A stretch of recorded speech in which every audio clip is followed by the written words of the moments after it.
கர்த்தராகிய ஆண்டவர் இன்று உங்களுக்கும் எனக்கும் கர்த்தர் தெளிவாய் வாக்கு கொடுக்கிறார்.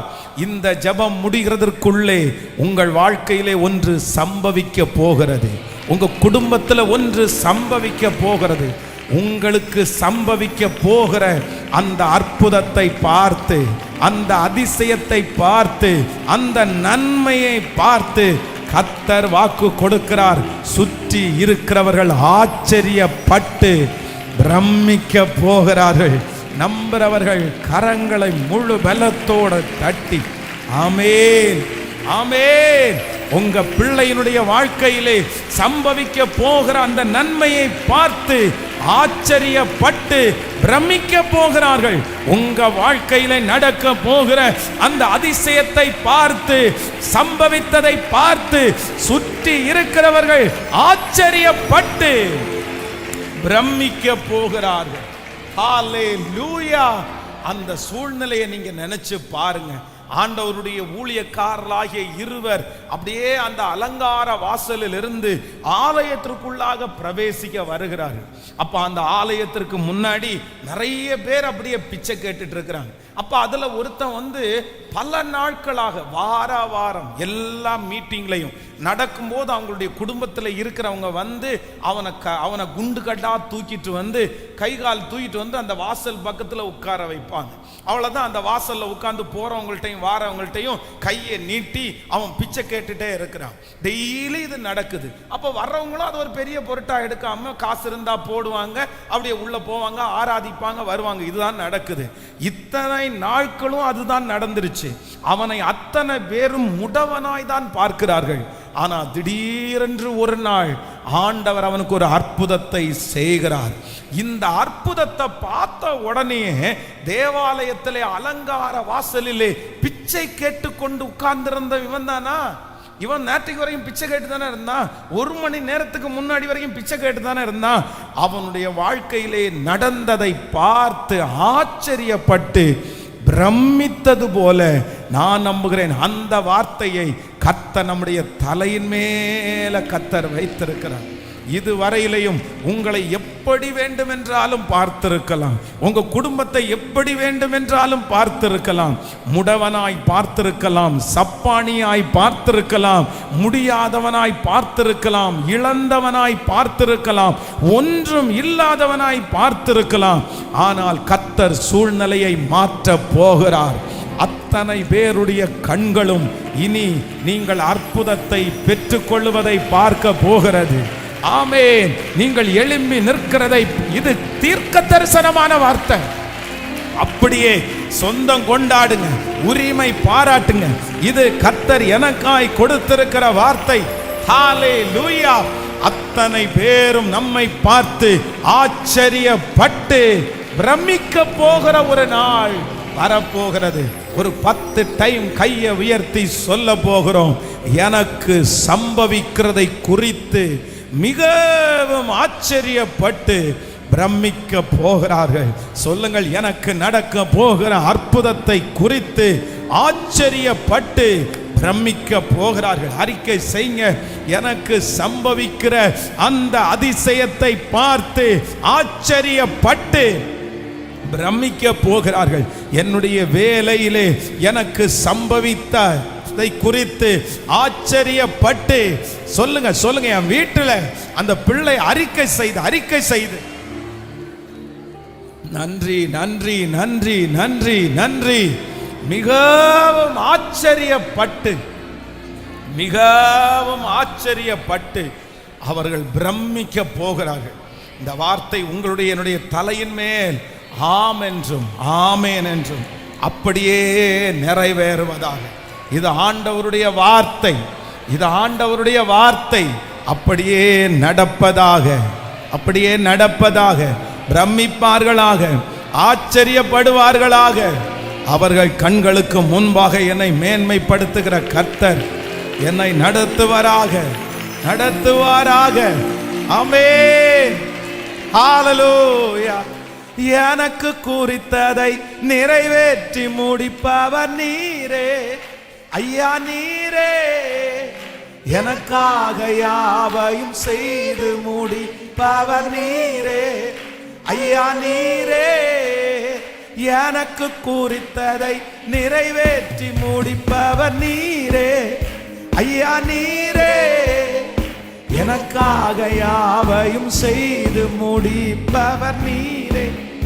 ஐயா நீரே அப்பா உமக்கு ஸ்தோத்திரம், அன்பே உமக்கு பாடுவோம் அப்பா. ஹalleluya. உமக்கு கைகளமால் உம்மாலாகாத காரியம் ஒன்றும் இல்லை, உம்மாலாகாத காரியம் ஒன்றும் இல்லை, எல்லாமே உம்மாலாகும். ஹalleluya. எல்லாமே கைகளமால தட்டி ஆகும், எல்லாமாகும் உம்மாலைதான் எல்லாமாகும். இயேசுவே இயேசப்பா இயேசப்பா சொல்லுவோம் ஆகும் ஆகும் எல்லாமாகும் உம்மாலைதான் எல்லாமாகும். ஓ ஆகும் எல்லாமாகும் உம்மாலைதான் எல்லாமாகும். ஹalleluya. ஆச்சரியப்பட்டு மிகவும் ஆச்சரியப்பட்டு பிரமித்தார்கள். அவனுக்கு சம்பவித்ததை குறித்து அவர்கள் ஆச்சரியப்பட்டு மிகவும் ஆச்சரியப்பட்டு பிரமித்தார்கள். அது நம்முடைய வாழ்க்கையில் நடக்க போகிறது. இந்த வசனத்தை தியானிச்சுட்டு இருக்கும்போது இந்த மனிதனுடைய வாழ்க்கையிலே இந்த நம்ம என்னமோ டக்குன்னு ஒரே வசனத்தில் இந்த மனுஷனை குறித்து ஒரு 6-7 வசனம் மட்டும்தான் எழுதப்பட்டிருக்கிறது. அவ்வளோதான், இந்த மனுஷன் ரெடி ஆயிட்டான், ஆண்டவருடைய ஊழியக்காரர்கள் அவனை எழுப்பி விட்டாங்க அப்படின்றதோட நம்ம போயிடுறோம். ஆனால் இந்த மனுஷன் கடந்து வந்த பாதை எவ்வளோ பெரிய ஒரு முக்கியமான ஒரு சூழ்நிலையிலிருந்து ஆண்டவர் அவனை தூக்கி எடுத்தார் அப்படின்றத நான் இன்னைக்கு தியானிக்கும் போது ரொம்ப ஆச்சரியமா இருந்துச்சு. நான் நம்புறேன் இந்த மனுஷன் கடந்து போன அதே சூழ்நிலையில இந்த சத்தத்தை கேட்கிற யார் நீங்க இன்னைக்கு கடந்து போனாலும் கர்த்தர் உங்களை ஆச்சரியப்படுற விதத்துல, மற்றவங்க பிரமிக்கிற விதத்துல ஒரு அற்புதத்தை ஆண்டவர் உங்களுக்கு கிருபையாய் கர்த்தர் செய்ய போறார். ஹalleluya. நம்பர் 1, முதலாவதாக ஒரு வசனம், இந்த ஒரு பகுதியை வாசிக்கும் போது நம்ம 3ஆம் அதிகாரத்தினுடைய 2வது வசனத்தை வாசிக்கலாமா? அப்போஸ்தலர் 3ஆம் அதிகாரத்தினுடைய 2வது வசனத்தை வாசிக்கும் போது, அப்பொழுது தாயின் வயிற்றிலிருந்து சப்பானியாய் பிறந்த ஒரு மனுஷனை சுமந்து கொண்டு வந்தார்கள். ஹலோ கவனிங்க. நம்பர் 1, முதலாவதாக இந்த மனுஷன் கடந்து வந்த பாதை அவ்வளவுதான், நம்ம சப்பானி விடுதலையாக்கிட்டாரு அப்படின்னு சொல்லி நிறுத்திட முடியாது. வேதம் இந்த இடத்துல ரொம்ப அழகா சொல்லுது, அப்பொழுது தாயின் வயிற்றிலிருந்து சப்பானியாய் பிறந்த ஒரு மனுஷனை. கவனிங்க, இந்த மனுஷனுக்கு கண்ணு சரியில்லை, காலு சரியில்லை, கை சரியில்லை, இடுப்பு சரியில்லை, அந்த மாதிரி சொல்லாம வேதம் சொல்லுது எல்லாமே இவனுக்கு நல்லா இருக்குது.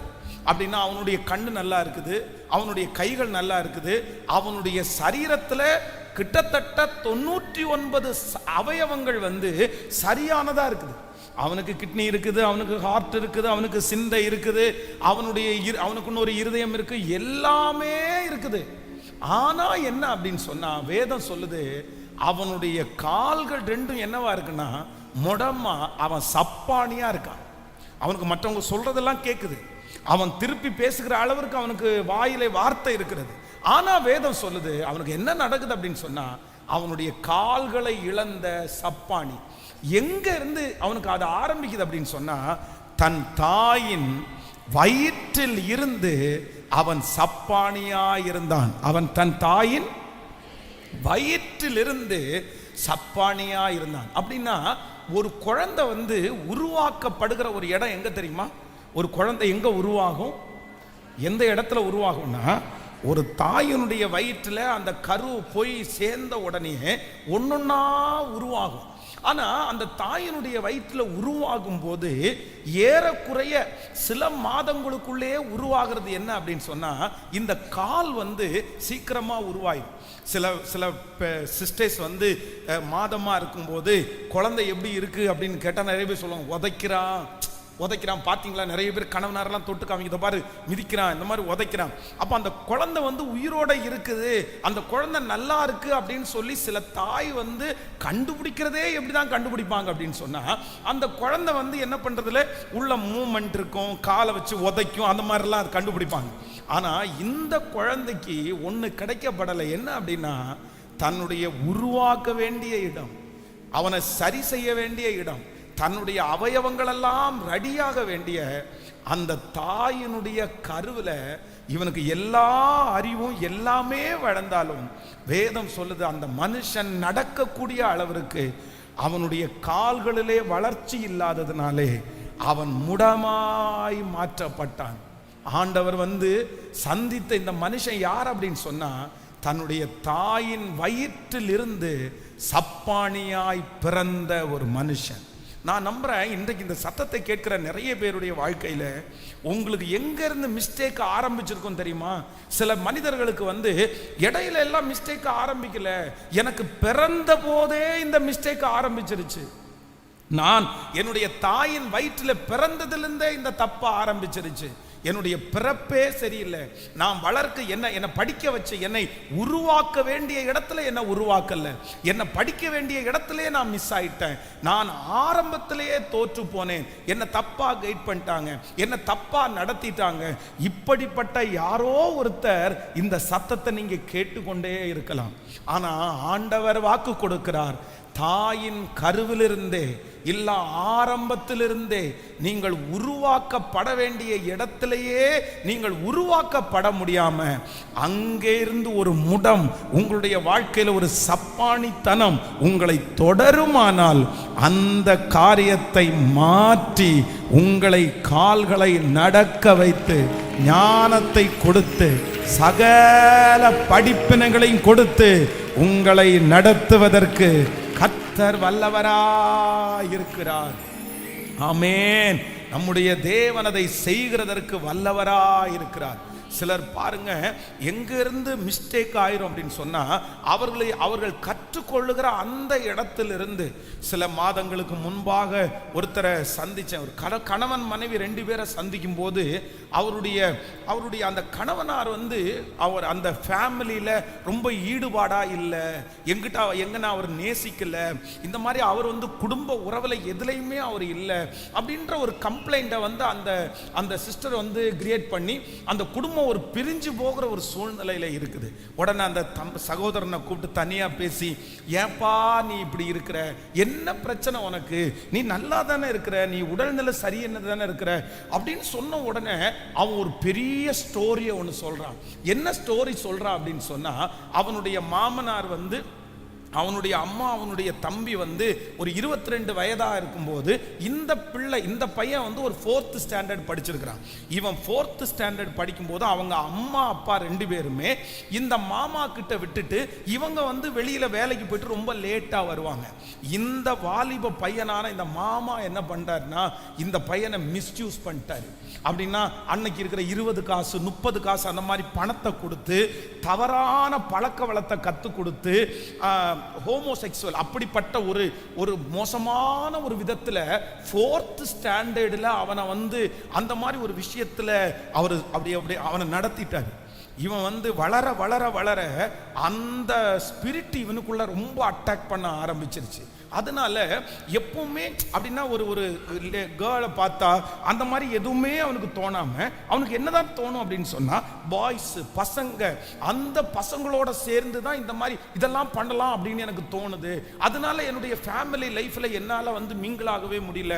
இன்னொரு ரொம்ப மோசமான ஒரு விஷயத்த சொன்னா என்ன அப்படின்னா, இங்கேயே நாங்க ஒரு டீம் இருக்கிறோம், எங்களுக்கு ஒரு வாட்ஸ்அப் குரூப் இருக்குது, அந்த வாட்ஸ்அப் குரூப்ல நாங்க ஷேர் பண்ணுவோம், மந்த்லி ஒன்ஸ் நாங்க ஒரு இடத்துல மீட் பண்ணுவோம், பண்ணுவோம். அந்த இடத்துல நாங்கள் இப்போ ஒருத்தருக்கு ஒருத்தர் அந்த மாதிரி தப்பாக நடப்போம். எனக்கு அதுவே ஓகேவா இருக்குது, அதனால என்னுடைய ஃபேமிலி லைஃப்பில் என்னால் ஈடுபடவே முடியல அப்படின்னு அவர் சொன்னால் எனக்கு ரொம்ப பகீர்னு ஆயிடுச்சு.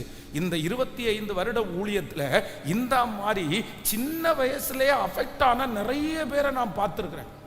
அதனால அம்மா அப்பாவுக்கெல்லாம் ஒரு பெரிய எச்சரிப்பை நான் தர்றேன். ஏன் அப்படின்னா, இந்த சின்ன வயசுல பிள்ளைகளெல்லாம் இப்படிப்பட்ட ஒரு சூழ்நிலையில சிக்கிட்டாங்க அப்படின்னு சொன்னா அவங்களுக்கு அந்த ஸ்பிரிட்டு அவர்களை அப்படியே தொடர்ந்துட்டே இருக்கும்.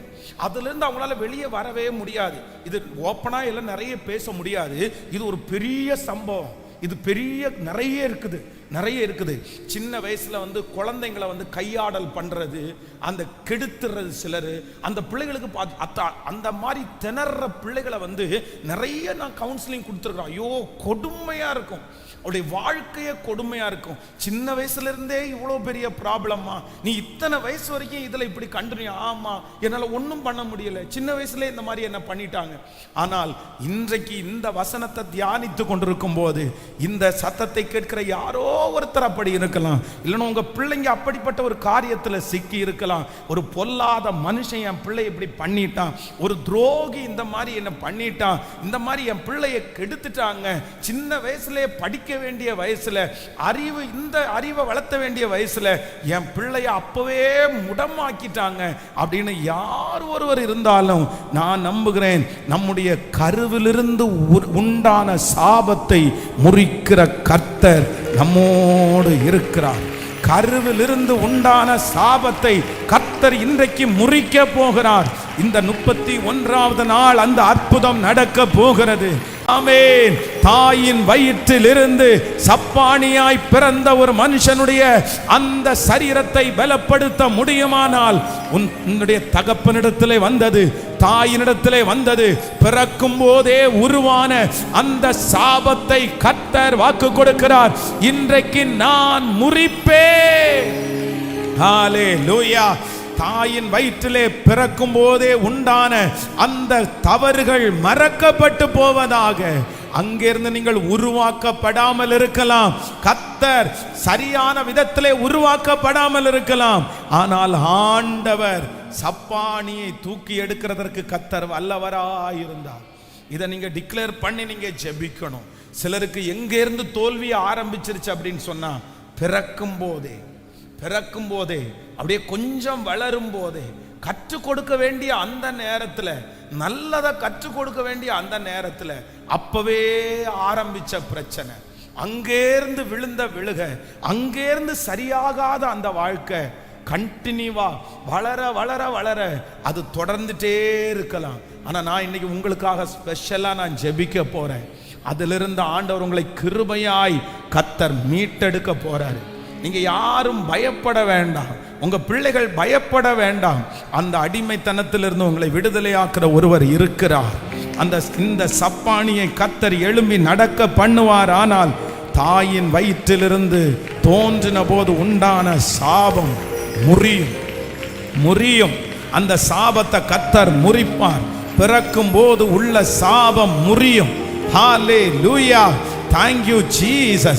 அந்த உறவின் நிமித்தமாய் வந்த அந்த சாபத்தை கர்த்தர் முறிய பண்ணுவார். ஆரம்பத்திலிருந்து உங்கள் வாழ்க்கையில வந்த அந்த சாபத்தை கர்த்தர் முறிய பண்ணுவார்.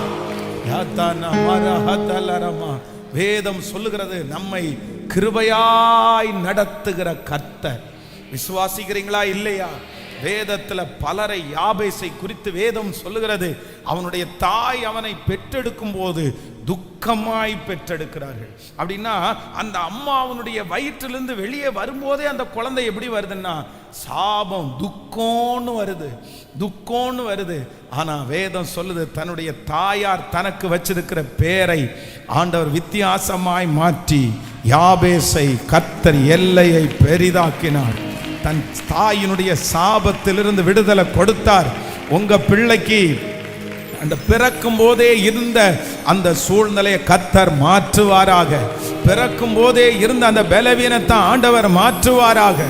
பிறக்கிற அந்த சூழ்நிலையில கையாடல் பண்ணின அந்த காரியத்திலிருந்து ஒரு விடுதலையை கர்த்தர் தருவாராக. நம்ம இதுக்காக ஜெபிக்க போறோம். ஹல்லேலூயா. நீங்க ரொம்ப ஜாக்கிரதையா இருக்கணும். நம்முடைய பிள்ளைகளை வளர்த்துறதுல ரொம்ப ஜாக்கிரதையா இருக்கணும். எதுல அப்படின்னு சொன்னா, நம்ம ஆரம்பத்துல நம்முடைய பிள்ளைகளுக்கு என்ன கொடுக்குறோமோ அது கடைசி வரைக்கும் நம்முடைய பிள்ளைகளை தொடரும். சில பிள்ளைகளுக்கு ஆரம்பத்திலே நல்ல ஊட்டச்சத்தே இருக்காது பாருங்க. நம்ம சில சகோதரிகளுக்கு நம்ம சொல்லுவோம், என்ன சொல்லுவோம் அப்படின்னா, குழந்தைக்கு நல்ல பால் கொடுங்க, குழந்தைக்கு ஃபீட் பண்ணுங்க. நீங்கள் பால் கொடுத்து அந்த பால் குடிக்கும் போது தான் பிள்ளை ரொம்ப பலமாக வளரும். தாய்ப்பால் ஒரு குழந்தைக்கு ரொம்ப முக்கியம் அப்படின்னு நம்ம சொல்லுவோம். அது அந்த தாய்ப்பால் இல்லை அப்படின்னு கூட பரவாயில்ல. ஆனால் அதுக்காக சிலர் சோம்பேறித்தனப்பட்டு வித்தியாசமான எண்ணங்களை கொண்டு அந்த பிள்ளைக்கு சரியாக அதை செய்ய மாட்டாங்க. அதே மாதிரி சின்ன வயசுலேயே பிள்ளைகளை கர்த்தருக்குள்ள நடத்துங்க. பிள்ளைகளுக்கு முன்னாடி தவறாக நடக்காதீங்க, ரொம்ப கேர்ஃபுல்லாக கவனமாக நடங்க அப்படின்னு கேட்டால் சிலருக்கு அது தெரியாது, அது புரியவும் புரியாது. ஐயோ, நாங்கள்லாம் சந்திக்கிற சில பிள்ளைகளை சந்திக்கும் போது அவ்வளோ கண்ணீராக வரும். அந்த பிள்ளைகள் சொல்லுகிற சம்பவத்தை எல்லாம் கேள்விப்பட்டா வருத்தமாக இருக்கும். அவங்க அம்மா அப்பாவை போய் சத்தம் போடலான்னு தோணும். அவ்வளவு அறிவு இருக்காது, ஞானமே இருக்காது. பிள்ளைகளுக்கு முன்னாடி இப்படி நடக்கலாமா, பிள்ளைகளுக்கு முன்னாடி இப்படி பேசலாமா, பிள்ளைகளுக்கு முன்னாடி இப்படி நடந்துக்கலாமா, அந்த உணர்வே இருக்காது. எவ்வளவு பெரிய தவறு. பிள்ளைகளுக்கு ஒரு தவறான, நீங்க வளர்க்கும் போதே இந்த மாதிரி பிள்ளைகளை நீங்க சப்பானியா ஆக்கிராதீங்க. சப்பானி ரொம்ப கேர்ஃபுல்லா இருக்கணும், ரொம்ப கவனமா இருக்கணும். ஐயோ, அதான் நான் சொல்றேனே, பேரண்ட்ஸ் நீங்க பெற்றோர்கள் மட்டும் இருந்திருந்தா சில காரியத்தை நான் உங்களுக்கு சொல்லலாம். அந்த மாதிரி சொல்லவே முடியாது, அவ்வளோ நெருக்கத்தில் பிள்ளைகள் இருக்கிறார்கள். ஆனா அந்த சாபங்களை முறிக்கிற கர்த்தர் நம்மோடு கூட இருக்கிறார். ஹல்லேலூயா. எனக்கு தெரியும், இந்த சத்தத்தை கேட்கிற யார் ஒருவர் அப்படி பாதிக்கப்பட்டிருந்தாலும், யார் ஒருவர் பாதிக்கப்பட்டிருந்தாலும், பாஸ்டர் நான் கற்றுக்கொள்ளுகிற அந்த டைம்ல நான் பாதிக்கப்பட்டுட்டேன், நான் வளரும் போதே நான் பாதிக்கப்பட்டுட்டேன், சின்ன வயசுல நான் பாதிக்கப்பட்டுட்டேன், அம்மாவுடைய வயிற்றுல பிறக்கும் போதே நான் பாதிக்கப்பட்டுட்டேன், அந்த பாதிப்பு என்னை இன்னைக்கு வரைக்கும் எனக்கு தொடருது. அந்த மனுஷன் எழும்பி நடக்கிறான், ஆனா நான் இன்னைக்கு எழும்பி நடக்கிறேன், ஆனா சப்பானியை போல இருக்கிறேன். இந்த வார்த்தையின்படியே நான் வைராக்கியமா பிரசங்கம் பண்றேன். கர்த்தர் அந்த சாபத்திலிருந்து, ஹல்லேலூயா ஹல்லேலூயா, கைகளை தட்டி ஜெபம் பண்ணி ராத்தானா மரஹத்தல் நரோதாரம், இப்போ இயேசுவே, தலையெழுத்தை மாற்றுகிற கர்த்தர், தலையெழுத்தை மாற்றுகிற கர்த்தர், என் பிள்ளைக்கு இப்போ ஒரு அற்புதம் நடக்கட்டும் அப்பா. அந்த சப்பானியை, தாயின் வயிற்றில் இருந்து சப்பானியாய் பிறந்த அந்த மனுஷனை நீங்க சரி பண்ண முடியுமானால், இன்றைக்கு என் பிள்ளைய நீங்க சரி பண்ண முடியும். ஜெபம் பண்ணுங்க. அக்கினி எரியட்டும், பரவட்டும். அந்த சாபத்தை இப்ப முறிக்கிறோம், இயேசுவின் நாமத்தினால முறிக்கிறோம். அந்த தாயினுடைய வித்திலிருந்து, அந்த கொடியிலிருந்து வந்த அந்த சாபம் இப்பொழுது வேரோடு அறுக்கப்படுவதாக.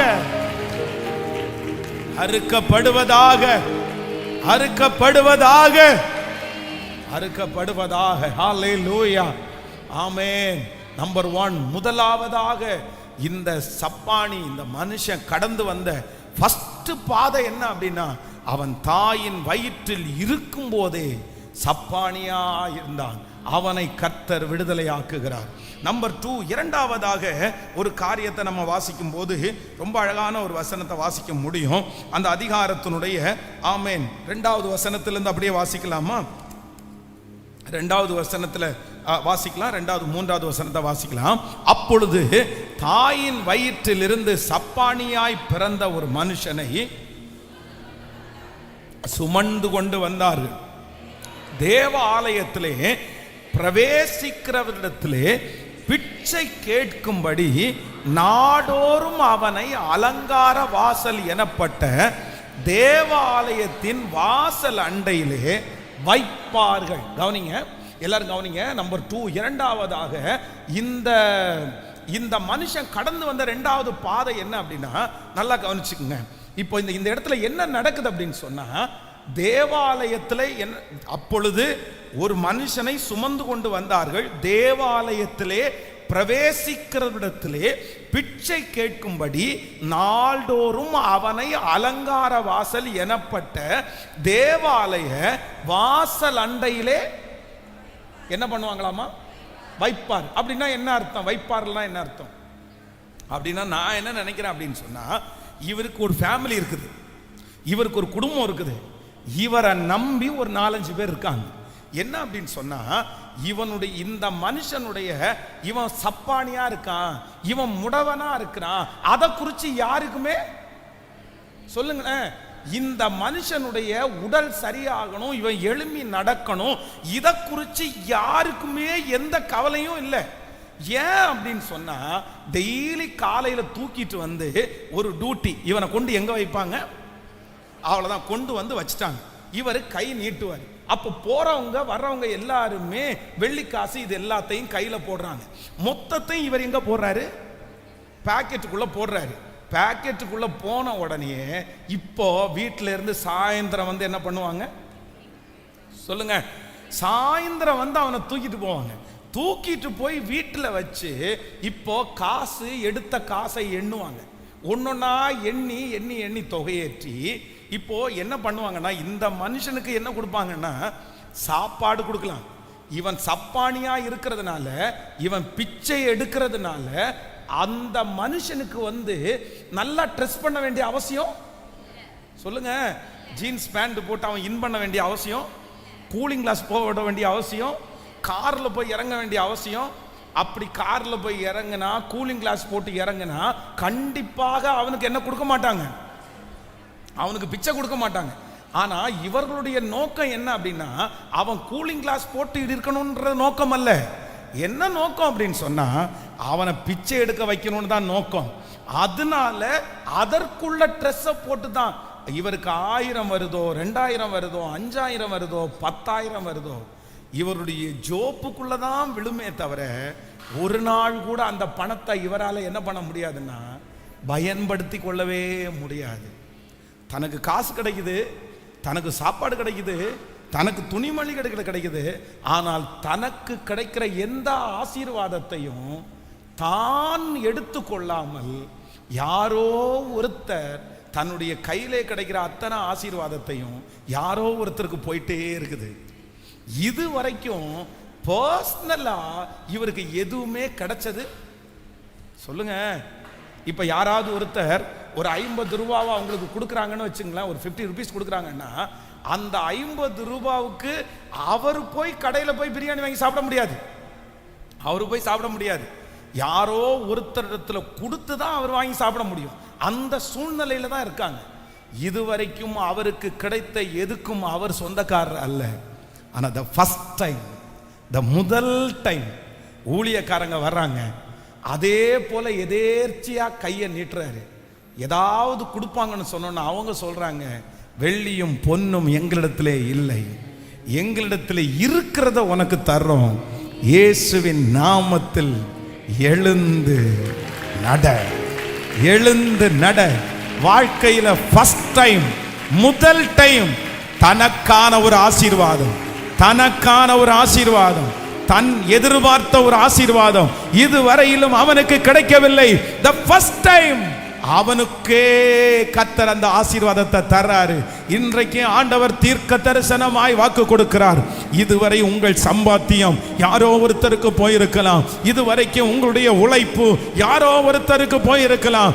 ஆனா இந்த சப்பானியை நடக்க வைத்த கர்த்தர் இன்றைக்கு வாக்கு கொடுக்கிறார், நான் இந்த ஜெபத்தினுடைய முடிவிலே உன் கையின் பிரயாசத்தை நீ சாப்பிடுவாய், உனக்கு பாக்கியமும் நன்மையும் உண்டாயிருக்கும். ஹல்லேலூயா. கர்த்தர் உங்களுக்கு தரப்போகிறார், நேரடியாய் தரப்போகிறார், நீங்கள் பயன்படுத்த தரப்போகிறார். அந்த ஆசீர்வாதம் உங்க கையில வரப்போகுது. ஹல்லேலூயா. இன்னொருத்தருடைய கையில வந்து உங்க கையில அல்ல, இன்னொருத்தருடைய கையில வந்து அவங்க பாதி எடுத்து உங்க கையில இல்ல. இனி தேவன் உங்களுக்கு கொடுக்கிற ஆசீர்வாதம் டைரக்டா உங்க கையில வந்து சேரும். நம்புறவங்க ஆமேன் என்று ஆமோதி ஜெபம் பண்ணிட்டு இந்த வார்த்தை என் தலையின் மேல் நடக்கட்டும். வெள்ளியும் பொன்னும் என்னிடத்தில் இல்லை, என்னிடத்தில் உள்ளவைகளை உனக்கு தருகிறேன். நசரேயனாகிய இயேசுவின் நாமத்திலே நீ எழுந்து நட, நீ எழுந்து நட, நீ எழுந்து நட. ஹல்லேலூயா. எத்தனை பேர் ஆமோதிக்கிறீர்கள்? நம்பர் 1, முதலாவதாக கர்த்தர் கொடுத்திருக்கிற ஆசீர்வாதம் என்னன்னா, தாயின் வயிற்றிலிருந்தே வந்த அந்த தடையை, சாபத்தை முறித்து கர்த்தர் சப்பானிய நிக்க வைக்கிறார். நம்பர் 2, இரண்டாவதாக ஆண்டவர் இந்த மனுஷனுக்கு கொடுக்கிற ஆசீர்வாதம் என்ன அப்படின்னு சொன்னா, இதுவரைக்கும் தனக்கு வந்த ஆசீர்வாதம் எல்லாம் இன்னொருத்தருடைய கண்ட்ரோல்ல.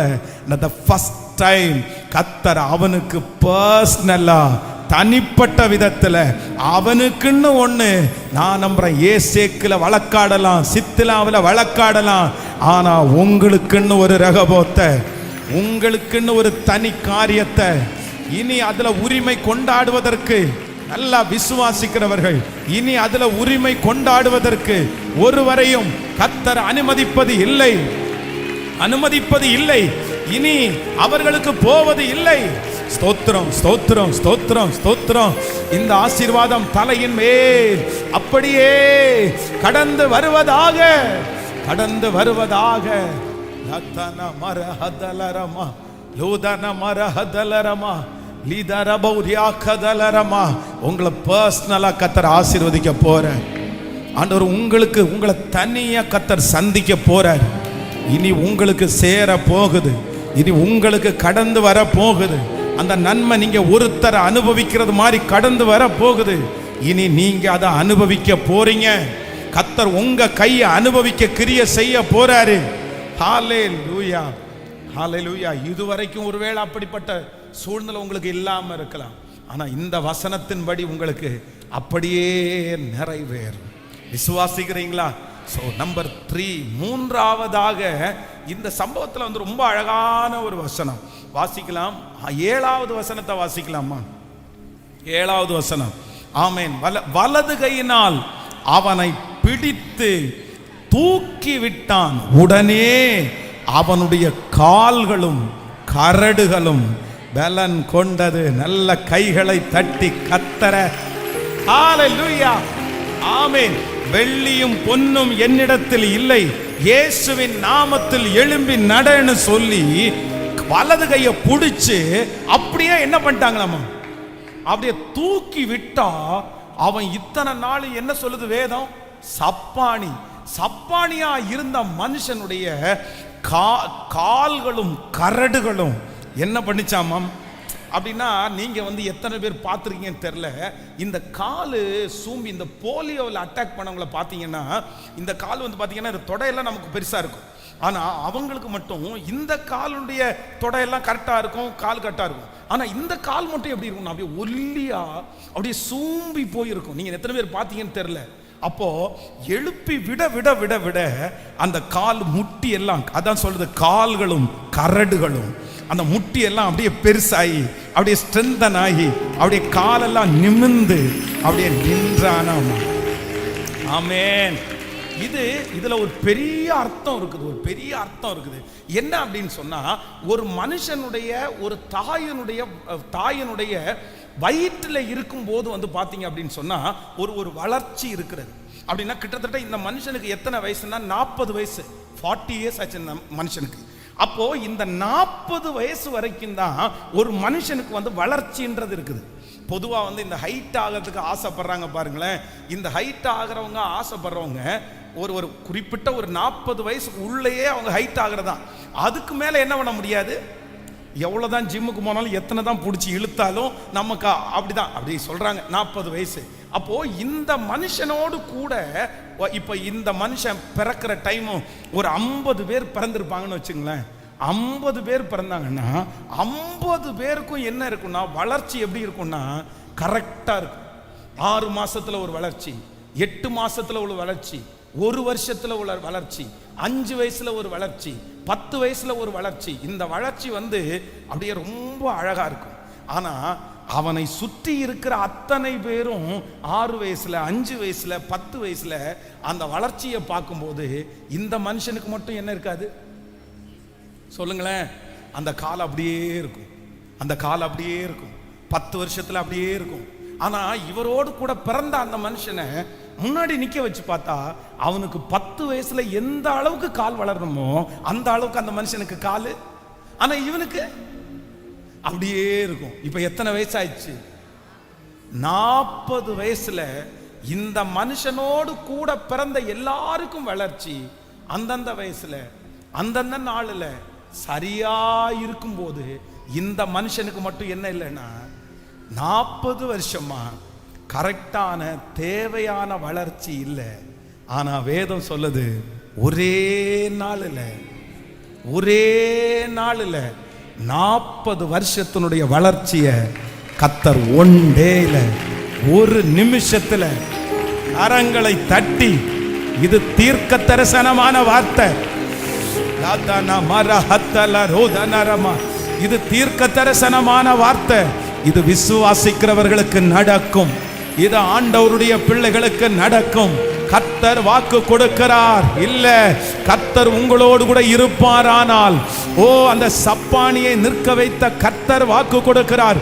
உங்களுக்கு முன்னாடி நிறைய பேர் வளர்ந்துட்டே இருக்கிறாங்கல்ல, அவங்களுக்கு அந்தந்த டைமுக்கு ஏற்ற வளர்ச்சி இருக்குல்ல. உங்களுக்கு மட்டும் அந்த வளர்ச்சி ஸ்லோவா இருக்குது, அந்த வளர்ச்சி உங்களுக்கு இல்லை.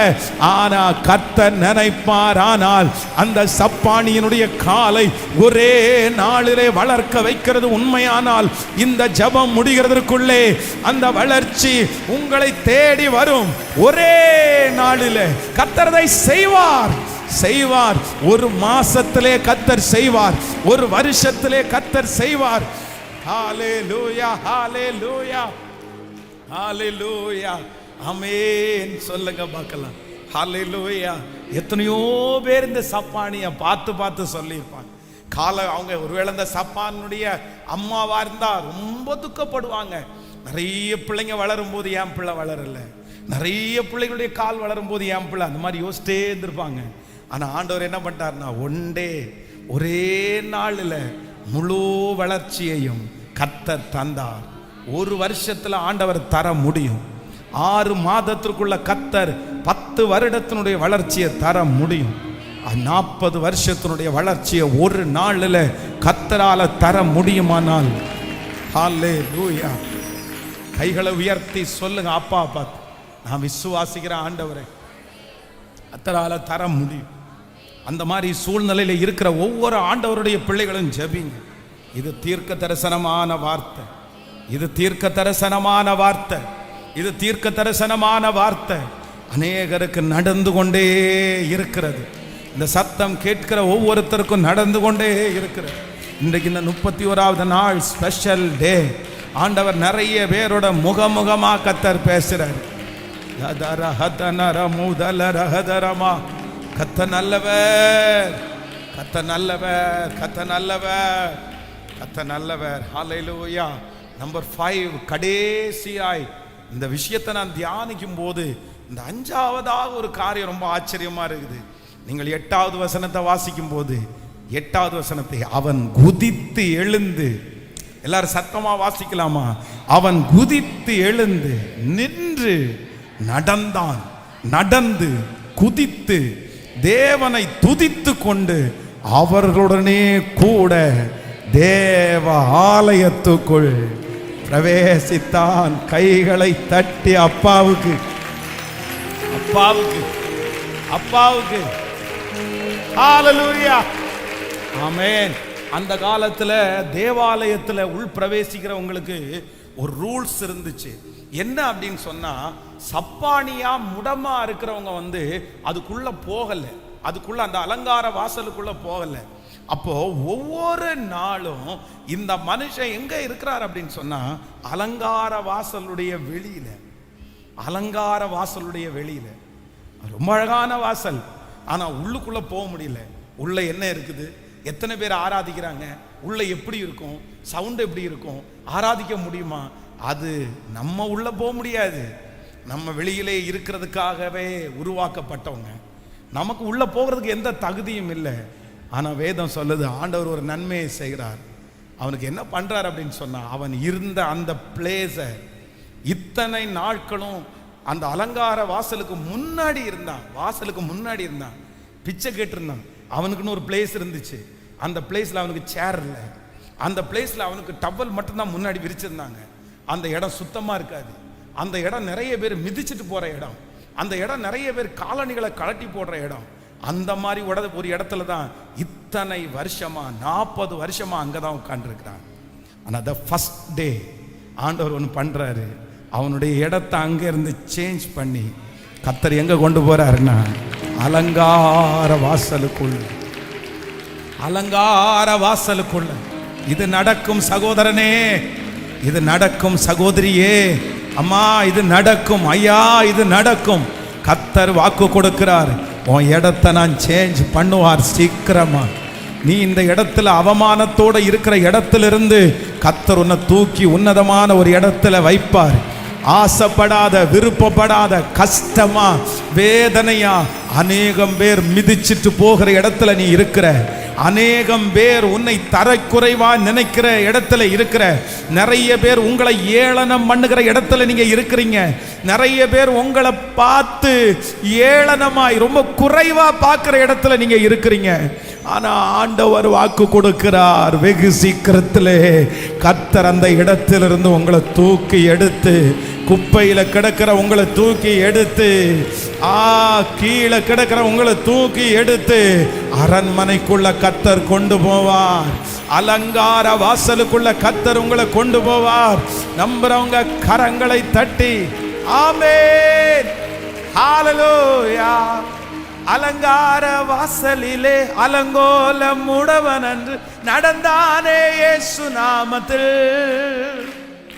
அலங்கார வாசலிலே அலங்கோலம் உடவன் என்று நடந்தானே இயேசு நாமத்தில். உம்மாலாகும் எல்லாமாகும், உம்மாலாகும் எல்லாமாகும், ஆகாதது எதுவும் இல்லை, உம்மால் ஆகாதது எதுவும் இல்லை. பாடுவோம், ஆகாதது எதுவும் இல்லை, உம்மால் ஆகாதது எதுவும் இல்லை. அகிலம் அனைத்தையும் உண்டாக்கி ஆளுவீர், அகிலம் அனைத்தையும் உண்டாக்கி ஆளுவீர், ஆகாதது எதுவும் இல்லை, உம்மால் ஆகாதது எதுவும் இல்லை. பாடுவோம் வசனம், உம்மால் ஆகாதது எதுவும் இல்லை. துதி செய்ய தொடங்கினதும் எதிரிகள் தங்கள் வெட்டுண்டு மாடிய செய்தி. பாடுவோம், வெட்டுண்டு மாடிய செய்தி சொல்லுவோம். உம்மாலாகும் எல்லாமாகும், உம்மாலாகும் எல்லாமாகும், ஆகாததே எதுவும் இல்லை, உம்மால் ஆகாதது எதுவும் இல்லை. ஆடுவோம், எதுவும் இல்லை, உம்மால் ஆகாதது எதுவும். கைகள மேல நீ உம்மால் ஆகும் எல்லாமாகும், உம்மால் ஆகும் எல்லாமாகும். ஹalleluya, ஆமென். கர்த்தர் வாக்கு கொடுக்கிறார். அவனுக்கு சம்பவித்ததை பார்த்த உடனே கர்த்தர் ரொம்ப அழகாய் சம்பவித்ததை பார்த்து குறித்து ஆச்சரியப்பட்டு பிரமித்தார்கள். ஆச்சரியப்பட்டு கர்த்தர் இன்றைக்கு நமக்கு கொடுக்கிற நல்ல வாக்கு தத்தம், உங்களுக்கு சம்பவிப்பதை குறித்து மிகவும் ஆச்சரியப்பட்டு பிரமிப்பார்கள். தேவாலயத்திலே அலங்கார வாசலிலே பிச்சை கேட்டு உட்கார்ந்திருந்தவன் இவன்தான் என்று அறிந்து அவனுக்கு சம்பவித்ததை குறித்து மிகவும் ஆச்சரியப்பட்டு பிரமித்தார்கள். ஹalleluya. எத்தனை பேர் ஆமோதிக்கிறீர்கள்? சொல்லிட்டே எழுப்பி நிற்கலாமா? சொல்லிட்டே எழுப்பி நிற்கலாமா? தேவாலயத்தில் அலங்கார வாசலண்டையிலே பிச்சை கேட்க உட்கார்ந்திருக்கிறவன் இவன்தான் என்று அறிந்து அவனுக்கு சம்பவித்ததை குறித்து மிகவும் ஆச்சரியப்பட்டு பிரமித்தார்கள். கர்த்தருடைய தீர்க்க தரிசனமான வார்த்தை ஒவ்வொருவருக்கும் கடந்து வந்துருச்சு. உங்களுக்கு சம்பவிக்க போகிற அற்புதத்தை பார்த்து, உங்களுக்கு சம்பவிக்க போகிற நன்மையை பார்த்து, உங்களுக்கு சம்பவிக்க போகிற பெரிய மகிமையை பார்த்து பிரமிக்க போகிறார்கள், மிகவும் ஆச்சரியப்பட்டு பிரமிக்க போகிறார்கள். நான் நம்புறேன். திரும்ப சொல்றேன், கர்த்தருடைய வார்த்தை 100%க்கு 1000 டைம் உண்மை. நான் சொல்றது உங்களுக்கு புரியுது இல்ல? ஆண்டவருடைய வார்த்தை 100க்கு 100 கிடையாது, 100 into 1000. 100க்கு 1000 100% நிறைவேறாது, 1000 நிறைவேறும். ஆனா எப்ப அப்படின்னு சொன்னா, நீங்க 100% விசுவாசித்தாதான் அது நிறைவேறும். அதனால சும்மா என்னமோ வார்த்தையை கேட்டுட்டு போய் பிரயோஜனம் இல்லை. இந்த காதுல கேட்டுட்டு இந்த காதுல விடுறதுனால பிரயோஜனம் இல்லை.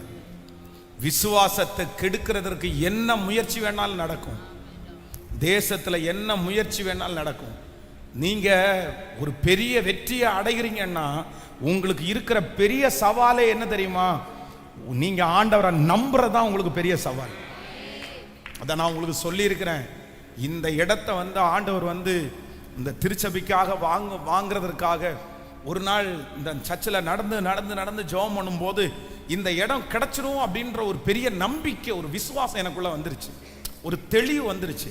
அப்படின்னா அன்னாள் தேவாலயத்தில் அழுது முடிச்ச உடனே நீ சமாதானத்தோட போ அப்படின்னு சொன்ன உடனே அன்னாள் துக்க முகமா இருக்கலன்னு வேதம் சொல்லும்ல, அது மாதிரி பல வருஷம் நான் ஜெபம் பண்ணியிருக்கிறேன். ஆனா திடீரென்று ஒரு நாள் நடந்து ஜெபம் பண்ணி ரொம்ப அழுது ஜெபம் பண்ணும் போது என்ன அறியாமலே ஒரு ஃபெய்த், என்ன அறியாமலே ஒரு விசுவாசம் கிடைச்சிருச்சுடா போடா அப்படின்றது மாதிரி தோணிச்சு. அன்னையிலிருந்து அழுதா கூட அழுக வராது.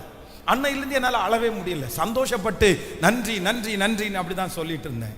ஸோ அன்னைக்கு இதே ரோட்டில் அப்படியே நடந்து அந்த இடத்துல ஒரு 5 ரூபாவை பதைச்சிட்டு வரும்போது என் மனசுக்குள்ளேயே ஒரு கேள்வி, இந்த இடத்த ஆலயத்துக்குன்னு கொடுத்தா நீ என்ன பண்ணுவ, நீ எனக்கு என்ன செய்வ அப்படின்றது மாதிரி ஒரு வார்த்தை வந்துச்சு.